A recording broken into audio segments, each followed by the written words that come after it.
하나님 말씀은 민수기 35장 9절로 34절까지입니다. 민수기 35장 9절로 34절까지입니다. 제가 한 절, 여러분이 한 절씩 읽고 마지막 절은 함께 읽겠습니다. 여호와께서 또 모세에게 말씀하여 이르시되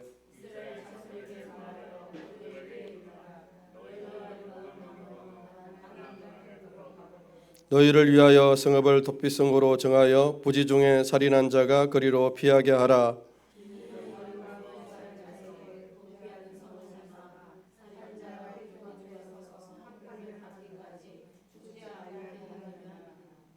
너희가 줄 성읍 중에 6을 도피성이 되게 하되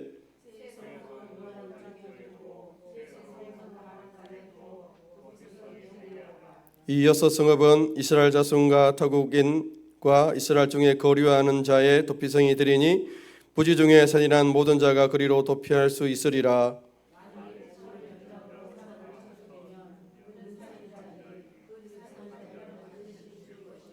만일 사람을 죽일 만한 돌을 손에 들고 사람을 쳐 죽이면 이는 살인한 자니 그 살인자는 반드시 죽을 것이요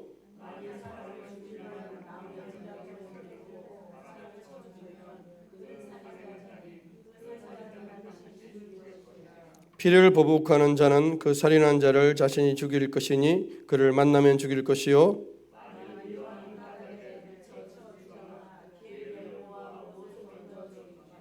아기를 가지고 손으로 쳐 죽이면 그 친자는 반드시 죽일 것이니 이는 살인하였음이라. 피를 보복하는 자는 살인자를 만나면 죽일 것이니라.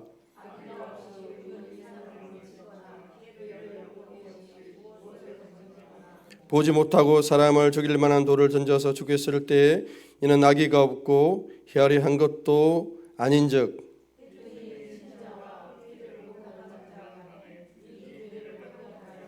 피를 보복하는 자의 손에서 살인자를 건져내어 그가 피하였던 도피성으로 돌려보낼 것이요 그는 거룩한 기름 부음을 받은 대제사장이 죽기까지 거기 거주할 것이니라.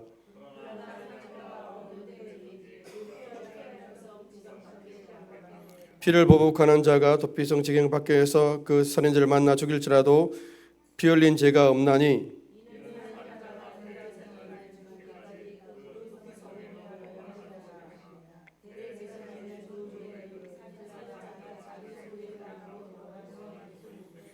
이는 너희의 대대로 거주할 곳에서 판결하는 규례라.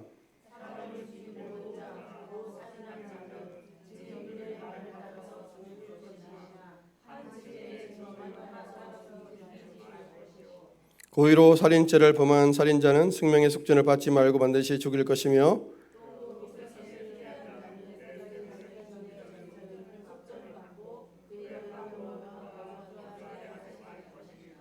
너희는 너희가 거주하는 땅을 더럽히지 말라. 피는 땅을 더럽히나니 피 흘림을 받은 땅은 그 피를 흘리게 한 자의 피가 아니면 속함을 받을 수 없느니라. 너희는 너희가 거주하는 땅 곧 내가 거주하는 땅을 더럽히지 말라.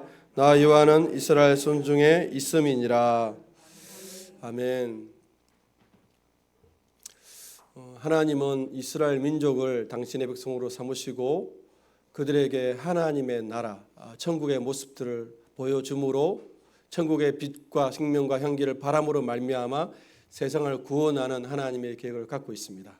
그래서 이스라엘 민족의 삶, 그들이 거하는 땅, 그들이 거하는 성읍은 천국을 보여주는 모습이에요. 천국이 어떤 모습인지, 하나님의 나라가 어떤 모습인지를 잘 보여줍니다. 여러분 생각하는 천국과 하나님의 나라가 하나님이 말하고자 하는 천국과 다를 수 있습니다. 우리가 생각하는 천국 어떤 곳이에요? 그냥 죽으면 가는 영원히 살고 슬픔 없고 고통 없는 곳 맞아요. 근데 그거는 천국의 진짜 모습이기라보다는 진짜 모습이지만 하나님이 보여주고자 하는 천국의 진짜 참모습은 아닐 수 있어요. 성경을 통해서 하나님이 보여주고자 하는 그 천국의 모습, 하나님의 나라의 모습이 우리 가운데 더 선명해지기 원합니다. 하나님이 땅을 기업으로 받지 못한 레위지파와 제사장들을 위해서 그들이 살 수 있는 48개의 성읍을 허락하십니다.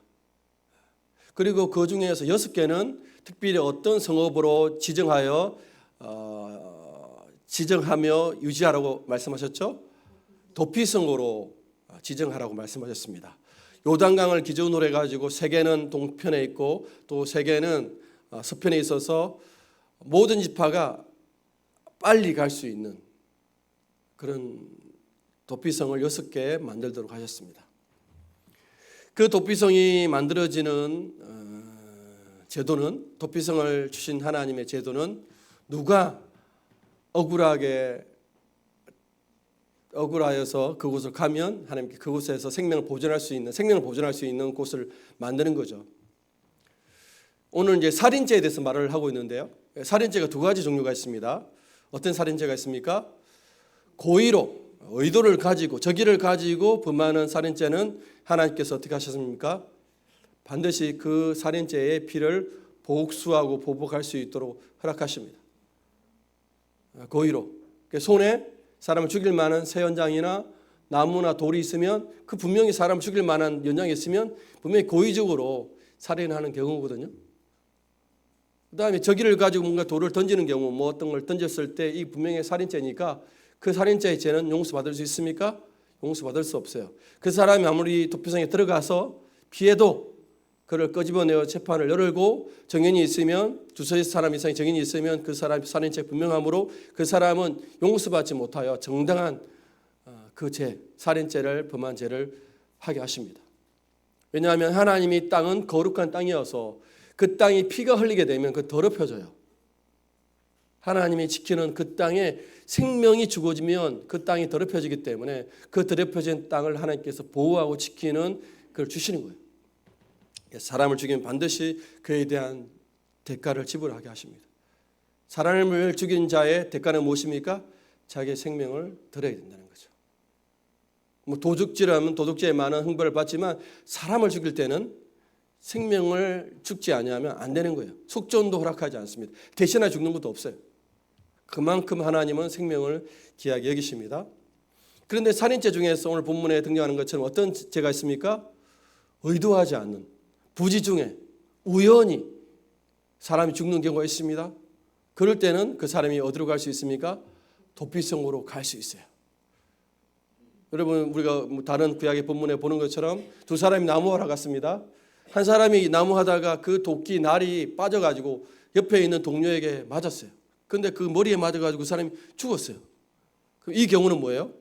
그 사람이 죽는 살인이 일어났지만 이거는 부지중에 일어난, 우연히 일어나는 것이어서 어떻게 합니까? 이 사람이 도피성으로 피할 수 있는 길을 열어놓으신 거예요. 그래서 오늘 본문은 우연히 부지중에 의도하지 않는 실수로 죽일 의도 없는데 그냥 잠시 장난치다가 사람이 죽었어요. 그도 뭐예요? 도피성으로 가면 하나님께서 그 생명을 지키시고 보호할 수 있는 길을 허락하십니다. 물론 그 사람이 도피성에 갔을 때 이 사람이 범한 이런 모습이, 사건이 과연 고의냐 아니면 부지중에 심판과 재판을 받겠죠. 그 재판을 가정을 받을 수 있도록 하나님께 하시는 거죠. 그래서 이 고의가 아니다, 우연히 일어나면 하나님께서 그 생명을 지킬 수 있도록 도피성을 허락하셨습니다. 하나님의 나라가 참 오묘하죠. 도피성이 있으면 얼마든지 우리는 피하고 살아갈 수 있습니다. 그러나 고의로 적의를 가지고 사람을 죽인 경우는 용서받지 못하는 것이요. 그런데 이 사람은 언제까지는 이 도피성에 머물러 있어야 됩니까? 대제사장이 죽을 때까지는 그곳에 머물러 있어야 돼요. 자기가 있을 때 그 제사장이 있을 동안만 그 효력이, 도피성에 그 효력이 미치고, 만약 살아있을 때 도피성을 나오면 어떻게 돼요? 도피성을 나오면 죽여도 아무 잘못이 없어요. 그러니까 이 사람은 끝까지 대제사장이 죽을 때까지 도피성의 그 은혜, 그 피난주고 계속 머물러 있어야 돼요. 그러지 않고 이제 뭐 그 사람 나 잊었겠지, 나 실수, 나 이 우연한 거 다 잊어버렸겠지, 시간이 지나갔으니까 나오면 어떡해요? 이제 그 도피성의 그 효력이, 자기의 생명을 보존하는 그 중보의 효력이 미치지 못해요. 그래서 그 사람을 죽여도 아무 문제가 없어요. 이 사람은 도피성에 들어갈 뿐만 아니라 대제사장이 죽을 때까지, 오래 살잖아요. 죽을 때가 그곳에 있어야 합니다. 이것이 도피성의 제도의 모습이에요. 여러분, 이 도피성의 제도를 보면서 우리는 하나님의 무엇을 경험할 수 있을까요? 하나님의 자비, 하나님의 사랑, 하나님의 어떤 것들을 볼 수 있을까요? 하나님의 사랑, 자비가 있죠. 그래서 저는 하나님의 공평하심, 또 하나님의 섭리에 대해서 깊이 묵상이 되었습니다. 하나님 공평하십니다. 자, 다시 살인의 현장으로 한번 가볼까요? 두 사람이 우연히 사람이 죽게 되었어요. 죽게 되었습니다. 이 사람의 가족이나 이 사람의 형제들은 어떤 마음이 있을까요? 자기의 남편이나 자기의 오빠나 자기의 아들이 죽었어요. 같이 일하는다가. 그럼 누구를 의심하게 되겠습니까? 같이 일하는 사람을 의심하게 되고 이 사람을 어떻게 하고 싶을까요? 죽이고 싶을 거예요. 그게 사람의 마음이고 사람의 감정이에요. 이 사람이 내가 의도하지 않았습니다. 실수가 우연히 일어난 것입니다. 저도 어쩔 수 없는 상황이라고 아무리 변명하고 아무리 해도 사람의 감정은 어떻습니까? 여러분 같으면 못해요.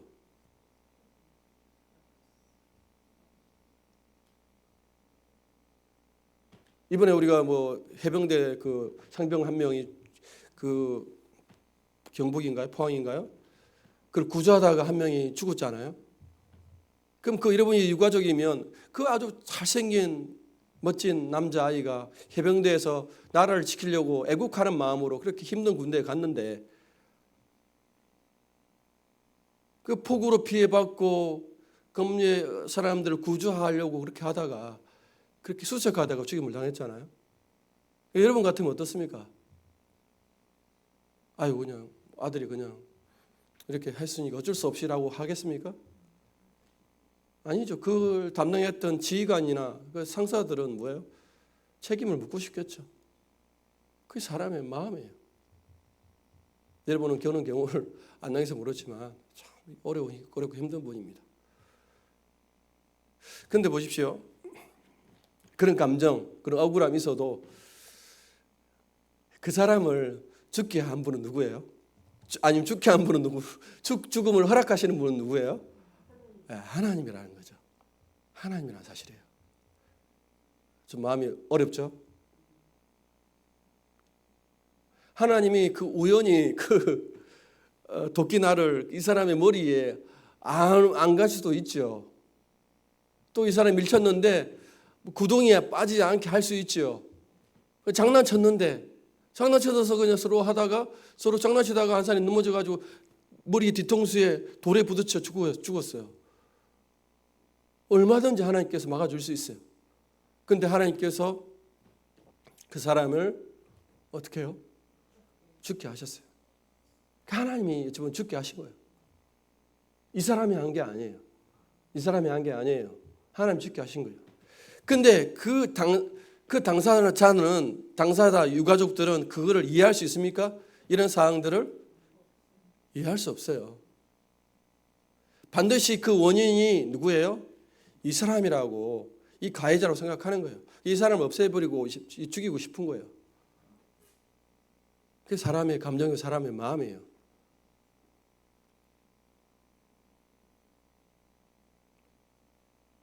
하나님이 이 사람을 죽게 하셨다는 것을 우리가 받아들이지 못해요. 그냥 환경과 아니면 처한 사항들. 물론 그 사람이 어떻게 억울한 죽음, 힘든 죽음이 있어서 그걸 유발했던 구조적인 문제, 어떤 조직적인 문제, 사람들과의 문제가 없지 않아 있겠죠. 요즘은 여러분 잘 아시는 대로 교사들도 쉽게 좋은 직장에 있는 교사들도 아이들과 부모들의 어떤 민원과 그걸 받다가 자살하는 경우도 굉장히 많이 있잖아요. 우리가 생각할 수 있는 그런 요즘에 정신적인 스트레스가 굉장히 심하고 힘드나 봐요.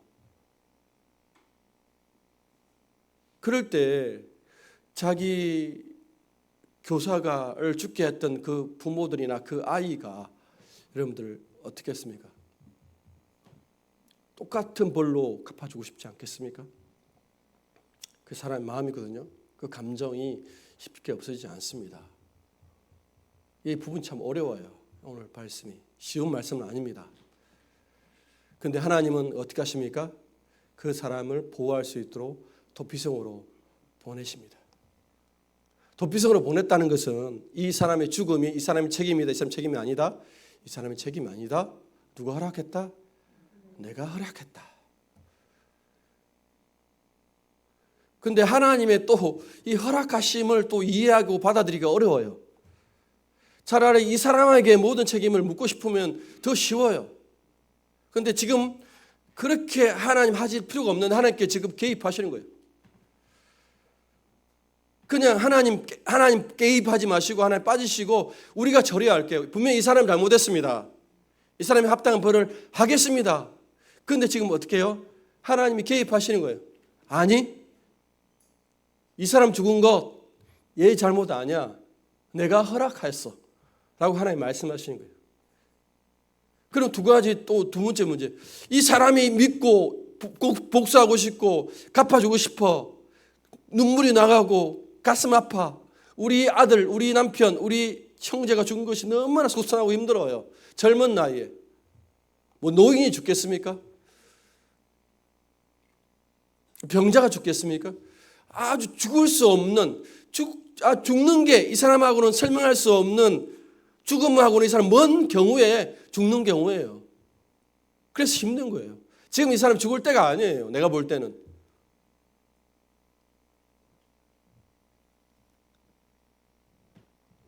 그런데 하나님이 하셨다는 거예요. 하나님. 내가 그거를 허락했다는 거예요. 하나님이 더 이해가 안 되는 거죠. 하나님이 더 이해가 안 돼요. 지금 본문은 하나님의 이 행동과 간섭과 섭리가 이해할 수 없다는 거예요. 여러분 이해할 수 있습니까? 여러분이 그렇게 하면 여러분이 도피해서 도망가면 돼요. 근데 여러분이 아니라 여러분은 이런 살인 사건을 당하는 피해자예요. 여러분들 어떻게 하겠습니까? 반드시 죽이고 싶죠. 반드시 죽이고 싶어요. 하나님께서는 그거를 멈춰서서 내가 허락했다는 사실들을 주목하게 하십니다. 좀 신앙과 인생에 있어서 어려운 부분이에요. 하나님 허락하심에 대해서. 참 이거는 쉬운 부분이 아니에요. 엄청난 어려운 신학적인 주제이기도 합니다. 근데 하나님께서 어떻게 하십니까? 내가 했으니까 너는 참고 인내하고 하나님의 이런 행하심을 어찌 보면 평생 묵상할 수 있도록 바라볼 수 있도록 생각할 수 있도록 하나님 만드신 거예요.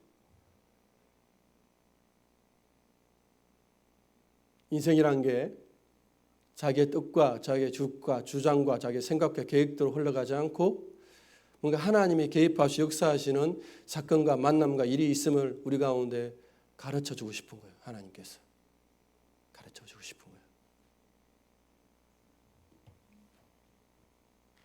도피성은 우리 가운데 공평하신 하나님이 어떤 분인지를 묵상하고 설명하게 하시는 거예요. 여러분 도피성을 마련하신 하나님이 공평하십니까? 정말 공평하십니까? 하나님 이 공평하심 이러면 이해가 돼요?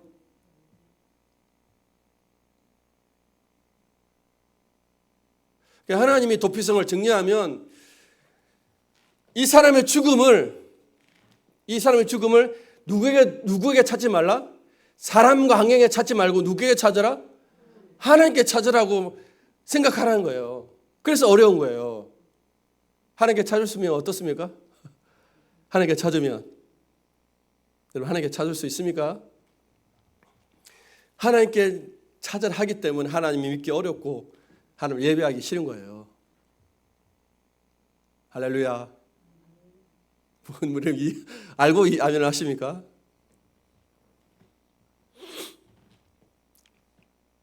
이 깊은 주제를 한번 생각해 보십시오. 또 하나 문제는 오늘 본문은 이제 살인죄는 고의적인 살인죄는 하나님께서 그 벌을 담당하게 하십니다. 벌을 담당하게 하십니다. 살인죄를 범한 사람은 당연히 뭐 해야 돼요? 죽어야 합니다. 이걸 염두해 주십시오. 살인죄를 용서하는 법은 없습니다. 속전도 안 돼요. 그런데 성경 전체를 보면 하나님께 살인죄를 용서하십니까? 용서하지 않습니까? 오늘 본문 구약에서는 살인죄 용납하지 않아요. 근데 신약까지 넘어가고 성경 끝까지 가면 하나님이 살인죄를 용납하시고 용서하십니까? 아니면 그대로 죽이십니까? 용납하시는 걸 알 수 있습니다. 하나님이 살인죄도 용납하시는 것들을 알 수가 있어요. 모든 죄도 하나님께 다 용서하시는 거예요. 하나님께서 용서받지 못한 죄는 있나요? 없나요? 없습니다. 용서받지 못한 죄는 어떤 죄밖에 없습니까? 예수를 안 믿는 죄밖에 없어요. 예수를 안 믿는 죄 말고는 하나님 다 용서해 주십니다. 예수를 안 믿는 죄는 용서할 길이 없어요. 여러분 예수를 믿기 축복합니다. 용서받을 수 있는 용서받지 못한 유일한 죄는 예수를 안 믿는 죄예요. 예수를 안 믿는 죄가 예수를 안 믿으면 하나님께서 심판을 그대로 행할 수밖에 없는 거예요. 하나님이 내가 예수를 안 믿기 때문에 하나님의 심판을 내가 그대로 받아들인다는 경우예요. 그러나 예수를 믿으면 이제 심판의 책임을 누구에게 맡깁니까? 하나님과 예수님께 그 죄를 감당하십니다. 예수님은 우리의 살인죄도 대신 감당해 주셔서 십자가에 죽으신 거예요. 자, 그러면 여러분은 살인죄를 범했습니까? 안 범했습니까? 범했습니까? 언제 범했습니까? 사람 죽였어요? 말로 하도 이제 성경을 잘 하셔가지고. 여러분 성경에 있는 살인의 역사를 한번 보십시오. 성경에 첫 살인죄는 언제 일어났습니까? 아담이 살인을 했어요? 가인과 아벨이죠. 가인이 왜 자기 동생을 죽였죠? 자기 제사와 동생의 제사 중에서 누구만 받았습니까? 동생의 제사만 받았습니다. 아벨은 의인이죠. 의인에서 하나님께서 의인의 제사를 받으셨어요. 그런데 자기가 제사를 받지 못했습니다. 누구 때문에 안 받은 걸로 보입니까? 하나님이 안 받으셨는데, 그렇죠? 하나님이 안 받으셨죠. 그런데 누구 때문에 나의 제사, 나 예배를 안 받다고 생각하는 거예요? 아벨이라고. 그래서 아벨을 살려줄 수 있습니까? 그래서 없어요. 아벨을 보면 나의 실패, 나의 부정함, 나의 죄인됨이 도드라지거든요. 부끄러웠거든요. 아벨을 살려줄 수 없어요. 그래서 형이 아벨을 죽입니다. 처음의 범죄가 어떤 범죄입니까? 살인죄예요. 아담은 살인죄를 범했습니까? 안 범했습니까? 안 범했죠. 그런데 아담이 낳은 자식은 제일 먼저 어떤 죄를 범했습니까? 살인죄를 범했어요. 그럼 아담의 죄와 살인죄, 이 가인의 살인죄는 어떤 연관이 있을까요? 아무런 연관이 없을까요? 아담이 뿌려진 이 죄의 첫 번째 열매가 뭐예요? 가인이고, 가인이 범한 범죄는 뭐예요? 살인이었다는 거예요. 그러면 물론 아담이 범한 죄는 하나님이 금지했던 선악을 알게 하는 나무의 지식의 열매를 먹은 죄밖에 없어요. 그러나 그 범죄는 뭐예요? 살인죄와 깊은 연관이 있어요. 그 다음에 이루어지는 살인의 내용은 어디 있습니까, 여러분? 창세기 보면 우리 수요 부분들 보면 누가 누구를 죽입니까? 야곱의 아들이 12아들이 있죠? 11명 중에서 물론 살인죄가 일어난 건 아닙니다. 11명이 누구를 죽입니까? 요셉을 죽이려고 하죠. 그런데 유다나 우리 베냐민이죠. 누벤의 어떤 해가지고 죽이지 못하고 결국 노예로 팔잖아요. 그런데 죽이려고 했습니다. 왜 죽이려고 했죠? 요셉이 싫은 거예요. 왜 요셉이 싫습니까? 자기의 잘못을 아버지께 아뢰고 자기 고자질쟁이에요. 잘못하면 뽀록 가가지고 알려줘요. 그리고 또 결정적으로 요셉이 꿈을 꾸잖아요. 집단이 요셉에게 절하고 형들의 볕단이 절하고 또 나중에는 뭐예요? 해와 달과 열한의 별이 요셉에게 절하는 거예요. 그 꿈을 보자 뭐예요? 미움과 시기심 이름 말할 수 없어요. 그래서 요셉을 보니까 아무도 없으니까 뭐예요? 죽여버리자. 죽이려고 하잖아요. 이게 죽인 거예요. 왜 죽였습니까? 가인과 아벨은 비슷합니다. 요셉이 어려워서 또 그 요셉이 자기들을 지배하는 게 싫어서 죽여버립니다. 그 다음에 이제 여러분 잘 아시는 살인 장면이 많이 나오죠. 그러나 우리 여러분 다윗과 사울왕 이야기 아시죠? 하나님이 사울 왕이 주셨던 하나님의 나라 이스라엘이 사울 왕이 불순종하고 하나님 믿지 못함으로 인하여서 하나님께 그 촛대를 그 기름 부음을 누구에 옮깁니까? 다윗에 옮깁니다. 그래서 다윗은 하나님의 형통을 경험하죠. 하나님의 일하심을 경험합니다. 그거를 사람들이 알아봅니까? 못 알아봅니까? 여인들이 알아보죠. 그래서 어떤 노래를 지어 부릅니까? 다윗이 죽은 자는 죄송합니다. 사울이 죽인 자는 천천히고 다윗을 죽인 자는 만만이다. 이 노래를 듣는 순간 속에 있는 시기심과 열등감이 폭발해가지고 다윗을 죽이려고 합니다. 무수히 죽이려고 하죠. 지금 누가 누구를 죽입니까? 죄인이 악인이 의인과 선한 사람을 죽이려고 합니다. 그 흐름이 계속. 물론 우리가 중간에 보면 출애굽 보면 바로 왕이 이스라엘 아이들을 죽이려고 하죠. 연약한 아이들을 죽이려고 합니다. 지금 누가 누구를 죽입니까? 악한 사람이 의인들을 죽이는 것이 성경의 이야기예요. 자, 예수님께서 오셨습니다. 예수님이 무난하게 공적인 사역, 이 속죄 사역을 하셨습니까? 아니면 어떤 위협 속에서 사역을 하셨습니까? 죽음의 위협. 처음에는 몰랐죠. 그런데 점점 뭐예요? 예수님을 죽이려고 했습니다. 예수님을 왜 죽이려고 했을까요? 예수님이 의인이어서 죽이려죠. 좀 더 구체적으로 말하면 처음에는 예수님이 기적을 행하고 이적을 행할 때 이 사람이 우리를 구원할 어떤 지도자, 메시아 구세주로 여겼을 거예요. 사람들이 몰려들었습니다. 당대 율법학자 바리새인들 당신이 아닙니까? 했는데 예수님이 자꾸 어떻게 합니까? 하나님과 하나님께서 주신 율법에 대해서 자기들 생각하는 하나님이나 자기 생각하는 율법에 대해서 똑같습니까? 아니면 다릅니까? 다릅니다. 하나님에 대해서 자기가 생각하고 우리가 생각하는 것과 같아요? 달라요? 다르죠? 어떻게 다릅니까? 예수님이 말씀하시는 하나님과 그들 생각하는 하나님이 왜 다르죠? 결정적으로? 네?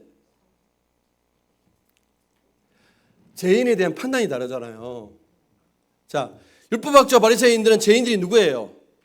세리와 창녀들이 죄인이에요. 그죠? 근데 예수님은 누가 죄인이라고 봅니까? 너희가 더 죄인이다. 너희가 더 죄인이다 말씀하시는 거예요. 율법에 대해서도 그렇게 생각하는 율법의 해석과 모습이 하나님이시는 마음과 다르죠. 결정적으로 오늘 살인사건도 마찬가지예요. 그들은 사람을 칼이나 돌과 나무 연장으로 죽이지 않으면 살인죄가 아니라고 생각합니다. 그죠? 그런데 예수님은 오셔서 뭐라고 말씀하십니까? 옛사람에게 살인하지 말라는 명령을 들었는데 나 이제 다시 살인죄의 참된 의미를 알려줄게. 형제에게 뭐라고 하는 사람들마다 라가 뭡니까? 바보 멍충이라는 거예요. 무시하고 멸시하면 이미 그 사람은 어떤 죄를 범했다? 살인죄를 범했다라고 예수님께 말씀하시는 거예요. 이 예수님의 말씀 앞에, 말씀의 해석 앞에서 살인죄를 범하지 않는 사람은 아무나 없어요. 그래서 이 예수님이 좋아요, 싫어요? 당연히 싫죠. 당연히 싫죠. 그 예수님은 뭐예요? 살려둘 수가 없어요. 예수님을 그래서 죽으려 합니다. 그렇다면 앞서 등장했던 다윗이나 요셉이나 여러분 아벨은 다 누구를 예표한 거예요? 예수님을 예표합니다. 그렇게 성경을 보셔야 돼요. 사람들이 누구를 죽이려고 하는 거예요? 예수님을 죽이려고 하는 거예요. 예수님을. 요셉은 아벨과 요셉과 다윗은 그렇게 죽었고 죽을 뻔했으며 그 모습 속에 예수의 모습이 담겨 있어서 사람들이 죽이려고 했던 거예요.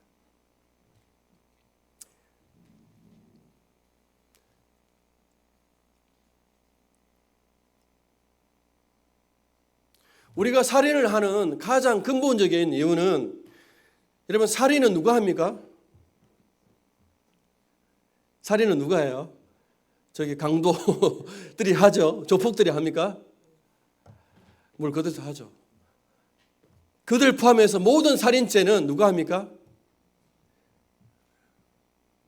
누가 합니까? 악한 사람이 하죠. 누가 악합니까? 성경이 말하는 악이 뭐예요?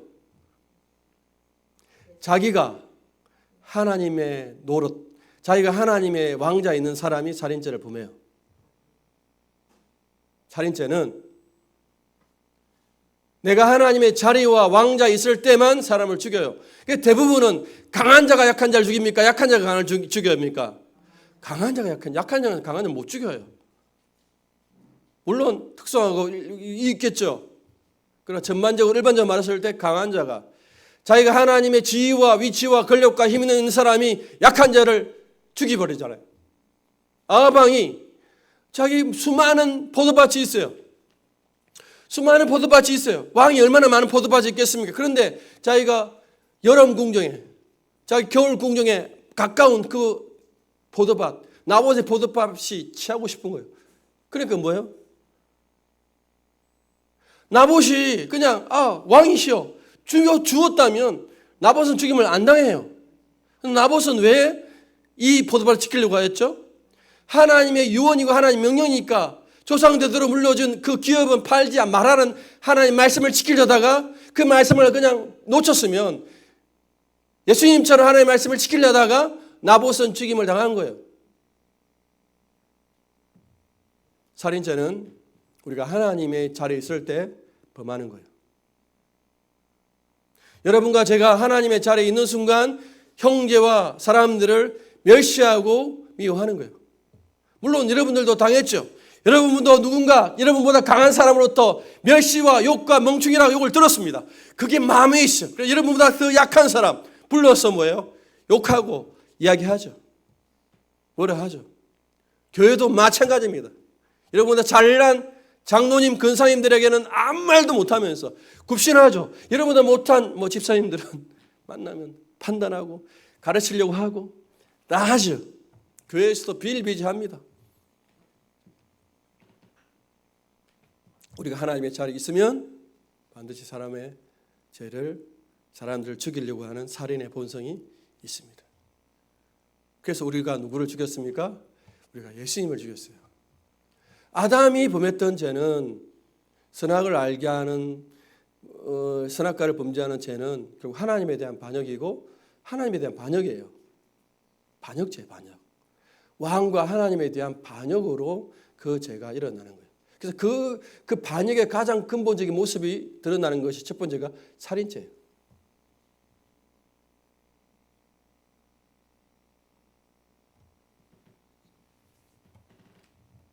죄송하지만 저와 여러분들이 예수님을 죽였습니다.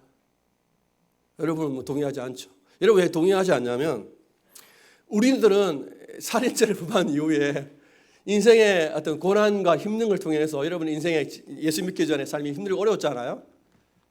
고통과 아픔을 다 감당했습니다. 그래서 여러분들은 누구에게 돌아왔습니까? 예수께 돌아왔어요. 마치 우리는 누구냐면 옛날 세리들과 청년들과 똑같은 사람들이에요. 이미 그들은 예수님을 죽였다라고 그렇게 다 알고 있는 거예요. 그게 물론 어떤 죄라고 우리가 생각하지 못했죠. 그렇지만 우리는 하나님을 범함으로 말미암아 예수님을 죽였던 살인자들이에요. 하나님을 죽인 죄예요.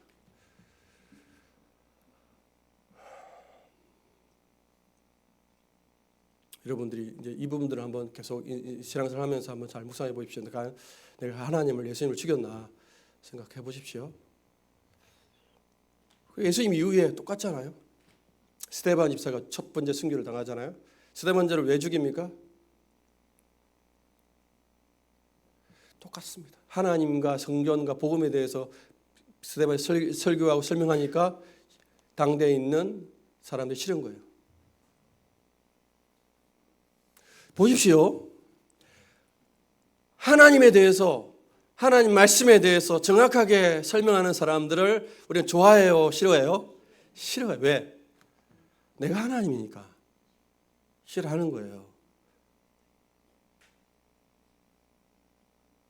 예수님이 하나님이 어떤 분인지를 설명하잖아요.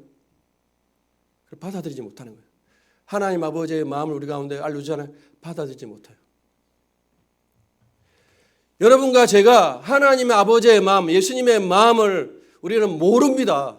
모르고 지금껏 우리가 신앙생활을 하지만 하나님의 인도하심, 하나님의 선하심, 오르심에 대해서 우리가 믿나요? 믿지 못합니까? 믿지 못하고 계속 우리가 옳고 우리가 원하고 우리가 소원하고 바라는 그대로 제발 해달라고 뭐하는 것이 기도의 자리로 나아가는 거예요. 여러분, 우리의 기도가 하나님 제가 손을 들겠습니다, 우리 항복하겠습니다 라고 기도하나요?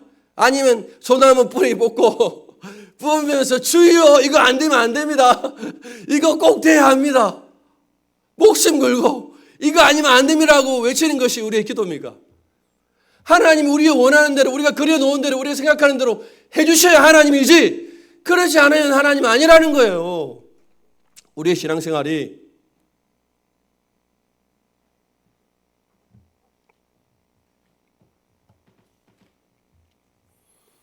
그러나 예수님께서 오셔서 도전합니다. 네가 생각하고 원하는 하나님이 아니야. 오늘 본문의 도피성으로 우리를 초대하십니다. 너의 남편이 죽은 것, 너의 형제가 죽은 건 누구 때문이다? 다시 여러분의 남편과 여러분의 가족이 죽은 건 누구 때문이다? 저 사람 때문이 아니다. 누구 때문이다? 하나님 때문이다. 여러분, 이걸 받아들일 수 있나요? 못 받아들입니다, 우리는. 다르게 여러분, 죽음이 어려우면 여러분 당하는 고난과 궁핍감, 인생에 풀리지 않는 문제, 기도의 응답되지 않는 것들이 누구 때문이에요? 하나님 때문이에요. 하나님 때문이에요. 하나님 그렇게 섭리하십니다. 어렵죠? 힘들죠? 마음이 괴롭죠? 아니, 내가 생각하는 하나님은, 우리 그동안 들어왔던 하나님은 뭐예요? 믿는 자에게 종을 주시고 풍성하게 하시는 하나님인데 윤 목사의 하나님은 다른 하나님인가 봐. 괴롭죠, 여러분? 아니, 열심히 신앙생활하면 부하게 하시고 축복하시는 하나님인데 저는 오늘 여러분에게 뭘 도전합니까?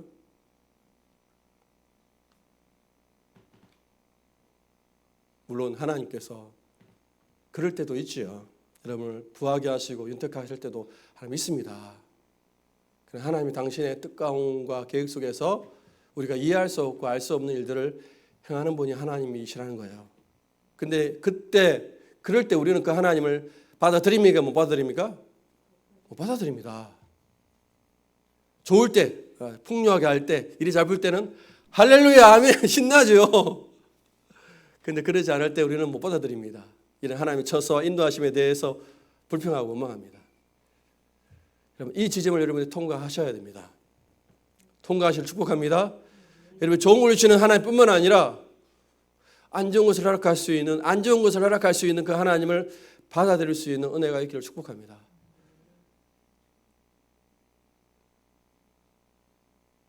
그래서 오늘 도피성은 역시 누구를 예표하는 거예요? 예수님을 예표합니다. 저 사람이 어디에 가 있다? 도피성에 가 있다는 것은 우리로 하여금 저 사람의 잘못이 아니고 누구의 잘못이다? 누구의 잘못이 아니라 하나님의 역사다 생각하는 거예요. 하나님의 역사라고 생각하라는 거예요. 예수님이 오셨습니다. 예수님이 오셔서 이제 도피성이 아니라 예수님 직접 찾아가시죠. 예수님 직접 찾아가시거나 아니면 예수님께서 그들의 마음에 자석을 주셔가지고 그 사람을 끌어당깁니다. 예전에 도피성으로 가야 하지만 우리는 이제 갈 수도 없어요. 왜? 이제 우리는 사람 부지 중에 죽일 뿐만 아니라 이제 고의로 죽었거든요. 이제 도피성으로 갈 수가 없어요. 여러분과 저는 도피성으로 갈 수가 없어요. 왜? 부지중으로만 사람을 죽였다면 갈 수 있는데 우리는 인생 가운데 의도함으로 인하여서 악의를 가지고 사람을 죽인 경우가 너무나 많아요. 우리는 도피성으로 갈 수 없어요. 도피성으로 우리는 갈 수 없어요. 그래서 참된 도피성이신 예수님께서 찾아오셔서 여러분들을 그곳으로 초대하십니다. 믿게 하시는 거예요. 그래서 도피성 안에 있는 영혼들은, 예수를 믿는 영혼들은 도피성 안에 있는 영혼입니다. 그러니까 여러분, 예수를 믿는 영혼들, 예수를 알고 있는 영혼들은 지금 어디에 있다는 거예요? 도피성에 있기 때문에 이 사람 때문입니까? 이 사람 때문 아닙니까? 이 사람 때문이 아니고 하나님의 역사라고 생각하셔야 돼요. 예수님은 공평하십니다. 공평하시기 때문에 이 일을 하셨어요.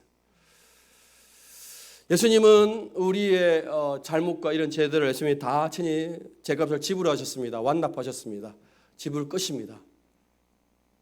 지불 끝나고 또 한편으로 말씀하신 어려운 부분은 너 인생 가운데 일어나는 일들은 내가 너에게 다가가는 과정이고 내가 누구인지를 알려주는 과정이지 환경의 문제, 사람의 문제가 아니라는 것들을 알려주는 거예요. 예수님으로 인하여서. 뭔 말인지 아십니까? 뭔 말인지 좀 알겠습니까? 그래서 여러분 누군가 예수를 믿고 도피성이 있다면 여러분 씨름하셔야 돼요.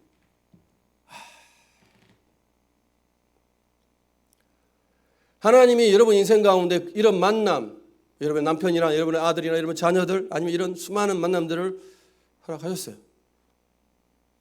그 사람 때문에 누군가 죽임을 당하고 어려움이 일어나고 인생의 쓴맛과 슬픔을 받는 것처럼 보입니다. 그죠?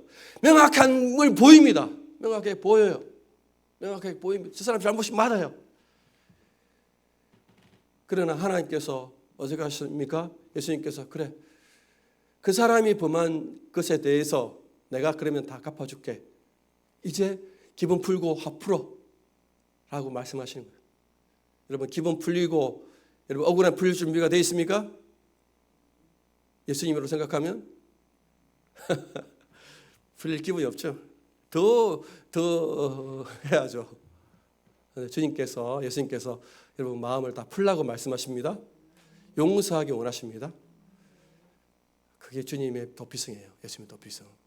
공평하신 하나님이에요. 자, 예수님이 만약 그렇지 아니하면 예수님이 여러분에게 심판하시고 여러분들을 판단하시면 예수님의 판단 앞에 설 수 있는 사람은 아무도 없습니다. 예, 주님만이 의인이기 때문에 그렇게 예수님 판단하기 전에 예수님 판결하기 전에 예수님 안에 있다면 여러분들이 용서하시길 축복합니다. 용서할 수는 없어요. 솔직히 말하면. 근데 예수님 묵상하셔야 돼요. 예수님의 죽으심, 그분의 낮아지심, 그분의 일하심들을 묵상하셔야 돼요. 여러분 예수님께서 십자가에 죽으심은 이거는 이게 합리적인 거예요. 합리적이고요, 아니면 이상한 거예요. 예수님이 십자가에 죽으심에 길을 가는 것 합리적이에요? 이상한 거예요. 예수님은 어떤 분이에요? 하나님이 아니라 이 땅에 뭐예요? 바보로 오셨어요. 우리는 바보 하나님 만나고 있는 거예요. 바보 하나님. 멍충이 하나님을 만나고 있어요. 그런데 멍충이고 바보 하나님 만나지 않냐면 저와 여러분들은 구분할 길이 없기 때문에 하나님은 이 땅에 바보로 오신 거예요.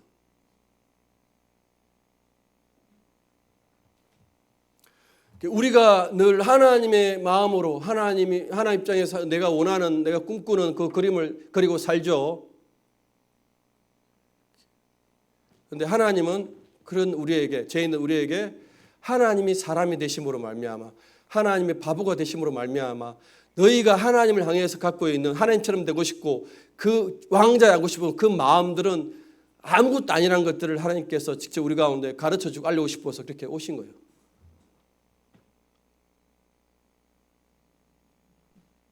그럴 필요가 없었습니다. 하나님은 그럴 필요가 없는데 너희가 우리가 워낙 하나님의 자리에 올라가기 원하거든요. 우리의 마음과 우리가 원하는 대로 하고 싶은데 그래서 하나님께서 방법은 그래 그럼 내가 사람의 자리에 올게 내가 바보가 될게 라고 우리 가운데 그 마음을 해소해 주시는 거예요.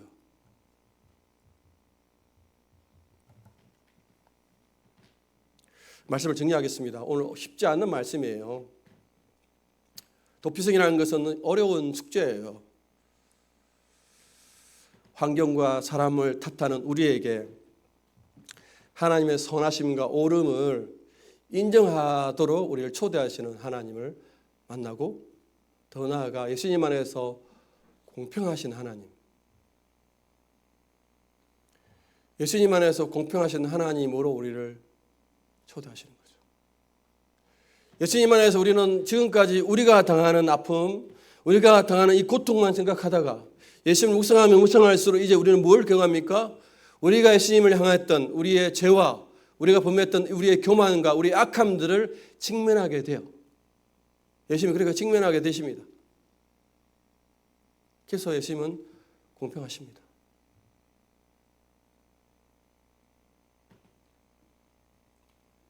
그래서 예수님께서 이제 결론적으로 우리에게 원하시는 것은 이 공평하신 예수님, 우리의 영혼이 예수님 안에 있을 때 우리는 어떻게 생각해야 돼요? 우리가 죄인의 마음으로 늘 서 있어야 된다는 것을 알려주고 싶은 거예요. 죄인의 마음으로.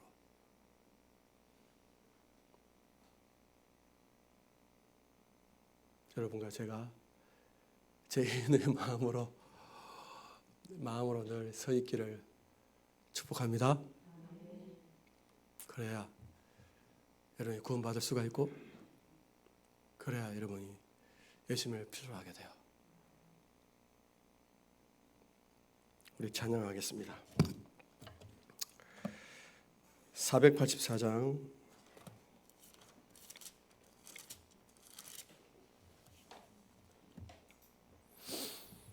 484장 내 마음의 주여 소망되소서 찬양하겠습니다.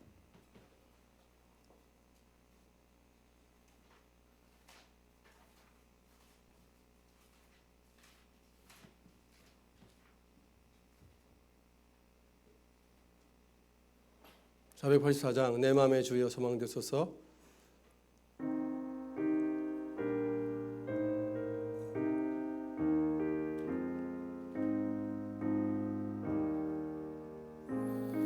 내 맘의 주여 소망되소서.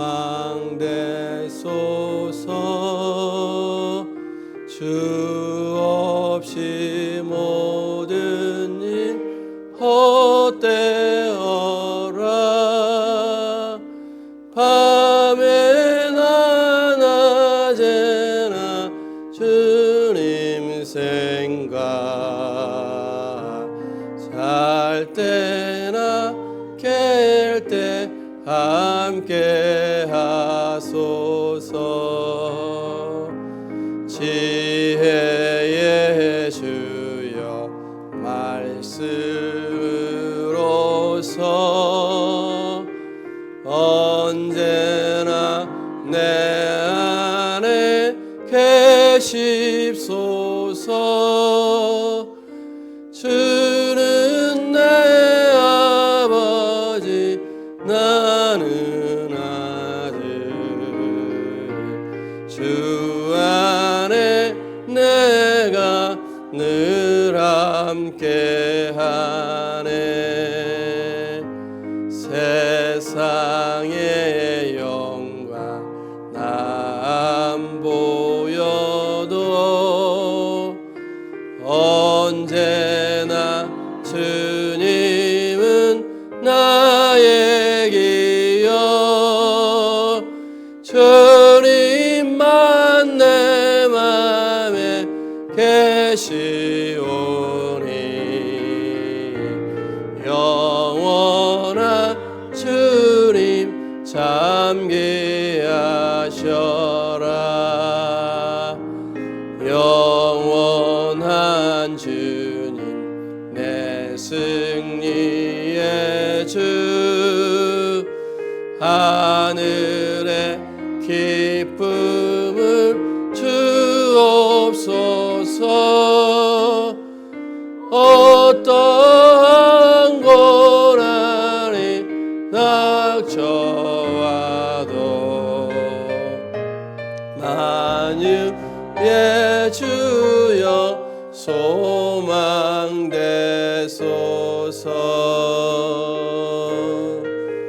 아멘. 기도하겠습니다. 주님, 우리의 영혼의 도표성이신 예수님, 우리를 초대하셔서 공평하신 예수님을 알고 느끼게 하심을 감사합니다. 예수님을 생각하는 우리가 늘 죄인의 자리에 있지 아니하면 예수님의 도피성을 우리가 믿지 못하고 알지 못하는 자임을 인정하는 것입니다. 우리가 도피성의 예수님 안에 있다는 것은 우리가 늘 죄인됨을 기억하고 또 기억하는 것입니다. 내가 어려운 환경과 나에게 잘못됐던 사람들, 그들에게 핑계와 원망을 하는 삶이 아니라 예수님 안에서 그 잘못, 그들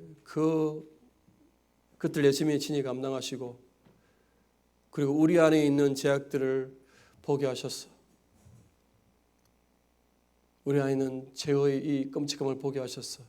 하나님처럼 되고 싶고 하나님 자리에 올라오고 싶은 이 완악하고 악한 마음들을 보게 하셔서